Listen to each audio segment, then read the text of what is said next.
अगर आपको आज का एपिसोड पसंद आए तो द ब्लैंक पेज ऑफिशियल को सब्सक्राइब ज़रूर करिएगा और बेल आइकन को प्रेस करना मत भूलिएगा।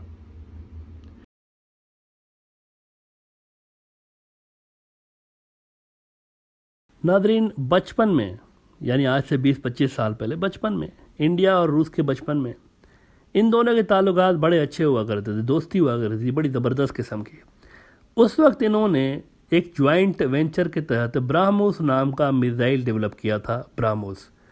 और अब इंडिया जो है ये ब्राह्मोस मिसाइल चाइना वाले बॉर्डर पर नस्ब करने जा रहा है। इस तरह के प्लान बन रहे हैं कि हम ब्राह्मोस दिखाएंगे चाइना को।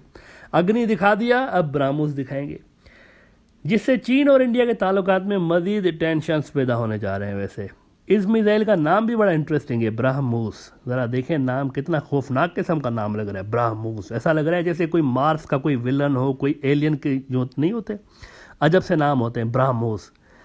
ये नाम क्यों है ऐसा, कभी सोचा आपने ये क्या नाम है ब्राह्मोस? इसका तो कोई मतलब भी नहीं निकल रहा ना ये संस्कृत या हिंदी ज़बान का लफ्ज़ है, ना रशियन ज़बान का लफ्ज़ है, फिर ये नाम क्यों है? क्योंकि इस मिसाइल के नाम का जो पहला पार्ट है, ब्राह ब्राह ब्राह रेफर कर रहा है इंडिया के दरिया ब्रह्मपुत्रा की तरफ, इंडिया का दरिया ब्रह्मपुत्रा। और इसका जो आखिरी हिस्सा है ना, मोस, मोस रेफर कर रहा है रशिया के एक दरिया मोस्कुआ की तरफ। तो ब्राह मोस असल में इन दो दरियाओं के नाम है। लेकिन ये इंपॉर्टेंट बात है और गौर करने वाली बात है, फिलोसॉफिकल बात है, कि ब्रह्मपुत्रा दरिया खुद चाइना से इंडिया आता है। यानी कि इस दरिया की टोंटी, इसका नलका चाइना के पास है। चाइना जब चाहे ये टोंटी बंद कर सकता है ऊपर तिब्बत से, water tank of Asia Tibet, वहाँ से जब चाहे इसकी टोंटी बंद करके ब्रह्मपुत्रा का पानी जो है वो बंद कर सकता है। नलका उधर है ना, चाइना के पास है। बिल्कुल वैसे ही ब्रह्मोस मिसाइल का नलका भी, उसकी टेक्नोलॉजी चाइना के पास है। कोई बड़ा थ्रेट है नहीं है चाइना के लिए।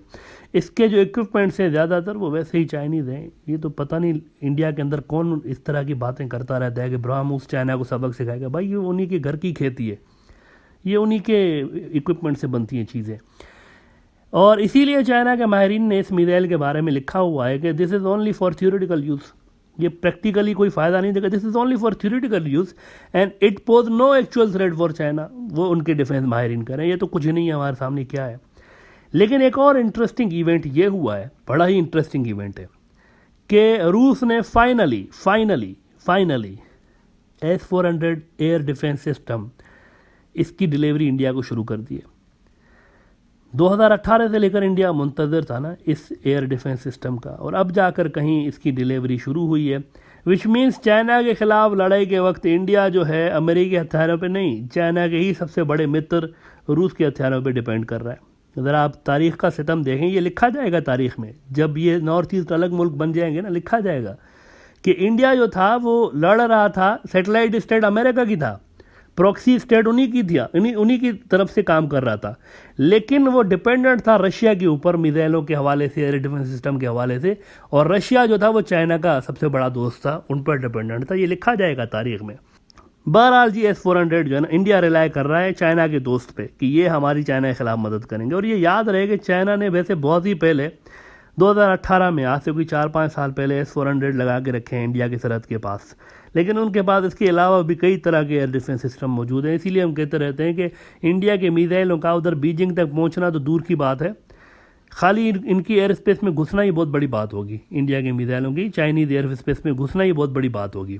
और इंडिया अब लगाने जा रहा है, 5 साल पहले जो इंडिया चाइना स्टैंड ऑफ से भी पहले, सालों पहले होने वाले एक मुआहदे के मुताबिक S-400 जो था, इन्होंने एक मुआहदा किया था रशिया के, उसकी डिलीवरी अब होने वाली और इंडिया ये लगाने जा रहा है।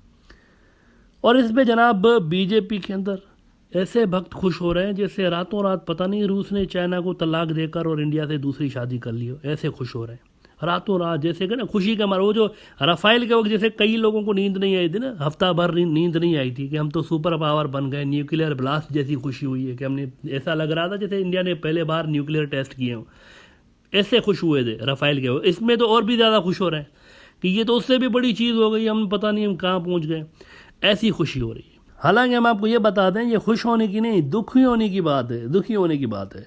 इससे असल में इंडिया की कमज़ोरी ज़ाहिर हो रही है, इंडिया की कमज़ोरी ज़ाहिर हो रही है। ये जो कुछ भी हुआ है ना S-400 इंडिया ले रहा है, ये इंडिया की कमज़ोरी को ज़ाहिर कर रहा है। कैसे? इंडिया जो है ना इंडो पैसिफिक में चाइना के खिलाफ इत्तेहादी किसका है? अमेरिका का, ऐसा ही है ना। लेकिन रिलाय वो किस पे कर रहा है? हथियारों के हवाले से और डिफेंस की जो इक्विपमेंट्स उनके हवाले से रिलाय किस पे कर रहा है? भरोसा किस पे रख रहा है? चाइना के ग्लोबल पार्टनर रशिया पे। तो आप बताएं कि क्या ये क्रेडिबल डिफेंस इंडिया बना रहा है अपने लिए पॉलिसी? जो भी कोई बना रहा है वहाँ पर पॉलिसी, क्या ये क्रेडिबल डिफेंस इंडिया के लिए पैदा कर पाएंगी? ये सारी चीज़ें, ये सोचने की बात है।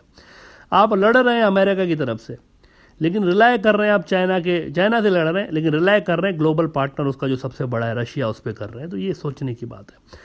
इसीलिए बीजेपी के नेता डॉक्टर सुब्रमण्यम स्वामी की मुझे लास्ट ईयर उन्होंने एक ट्वीट की थी, वो याद आ गई कि उसमें उन्होंने कहा था कि the NaMo government, Narendra Modi को बीच में नमो कहते थे। इनके कई नाम इन्होंने बीजेपी वालों ने 2014 से रखे हुए हैं, कई नाम रखे हैं, बीच में नमो रखा हुआ था। The Namo government would be well advised not to use S-400 in a possible battle with China. This is because S-400 is made with Chinese electronics. Russia is today a junior partner of China. अब ये सुब्रमण्यम स्वामी कह रहा है कि भाई मूर्खो, ये जो S-400 है ये वहाँ से उनका चाइनीज इक्विपमेंट से बन रहा है। क्या आप ले रहे हैं S-400? ये मत लें, ये उनके चाइना बना रहा है, यूँ समझे ये चाइना ही बना रहा है, उन्हीं के इक्विपमेंट से इसमें लग रहे हैं। अब आप ज़रा अंदाज़ा लगाएं कि खुशियाँ जो हैं, अब बड़ी वैसे लॉजिकल बात की है स्वामी साहब ने, बड़ी लॉजिकल बात की है, इसमें कोई शक नहीं है।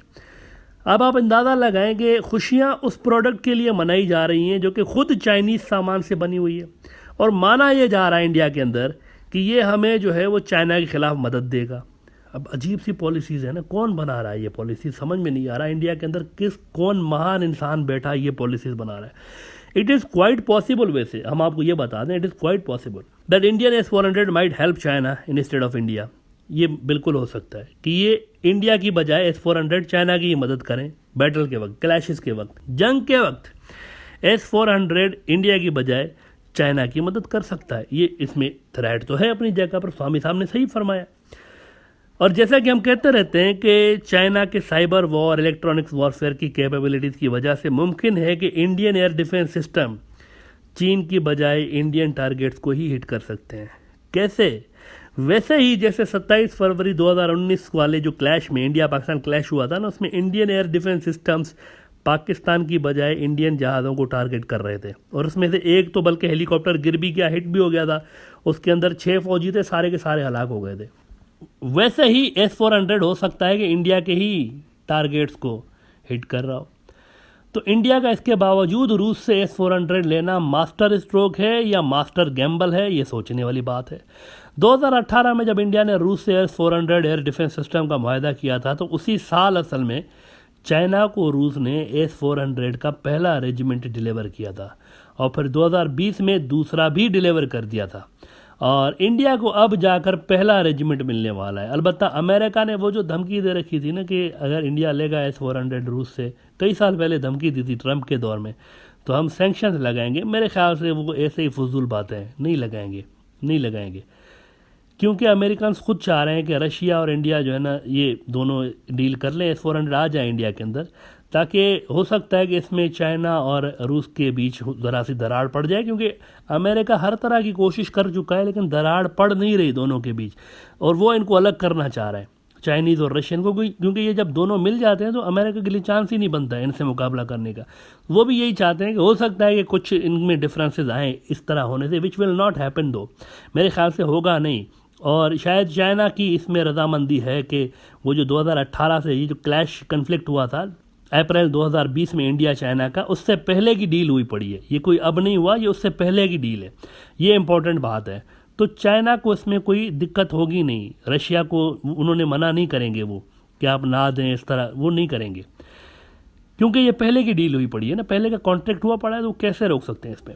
उल्टा हम आपको ये बता दें कि इंडिया के लिए इस सब में प्रॉब्लम्स बढ़ गई हैं। ये जो कुछ भी हुआ है, उन्होंने S-400 लिया है, इसमें इंडिया के लिए प्रॉब्लम्स बढ़ गई हैं। अप्रैल में चाइना का सरकारी अखबार ग्लोबल टाइम्स कह रहा था कि striking a balance between Russia and quad will be difficult for India.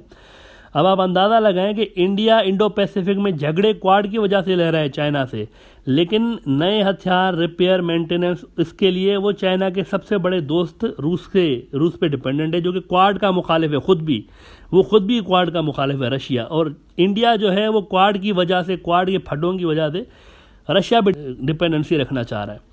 तो अब सोचें ये गाड़ी कब तक चलेगी और कैसे आगे चलेगी। इस पे इंडिया के अंदर लोगों को सोचना पड़ेगा कि ये गाड़ी चलेगी कैसे, ये किस तरह की जिगजैग किस्म की पॉलिसीज बनी हुई हैं, बिल्कुल अकल से पैदल नहीं होती, खाली अकल से, इस तरह से। यानी आप अंदाज़ा लगाएं कि अगर पाकिस्तान इंडिया के खिलाफ लड़ने के लिए इजराइल से हथियार लेना शुरू कर दे तो कैसा, ये कोई तुक बनेगी, ये कोई लॉजिक है इस चीज़ में कोई, कि इंडिया से लड़ने के लिए पाकिस्तान इजराइल से हथियार खरीदे? कोई इसमें कोई बात होगी भला? जंग के दौरान धोखा दे देंगे उनकी सप्लाई लाइन, ये बात है असल में। जंग के दौरान सप्लाई लाइन धोखा दे देगी, रिपेयर मेंटेनेंस तो छोड़ देना, वो सप्लाई ही धोखा दे देगी। तो ये एक अजब सी पॉलिसी इंडिया ने बना रखी है, which will not work in future. India को इसको रिवाइज करना पड़ेगा और हो सकता है वो स्क्रैप कर दें इसको, ये इनके काम नहीं आएगी आगे चल के।